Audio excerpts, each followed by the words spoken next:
Выставку, посвященную 80-летию со дня рождения якутского шамана Владимира Кондакова, открыли в Музее истории и культуры народов Севера. В экспозиции представлены шаманские костюмы, атрибуты, такие как бубен, колотушка, награды, личные вещи целителя.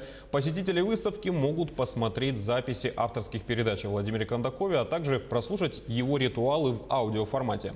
Из истории: Владимир Кондаков – исследователь и возродитель древней религии, народный и духовный целитель. Он автор более 30 книг о народной медицине. Выставка будет работать до 20 декабря. Мы сохранили все, как положил наш отец. Здесь раскрыты аспекты шаманизма, здесь представлены личные вещи нашего отца. Эта выставка будет очень интересна для молодого поколения, для подрастающего поколения. Может, кто-то будет исследовать тему шаманизма.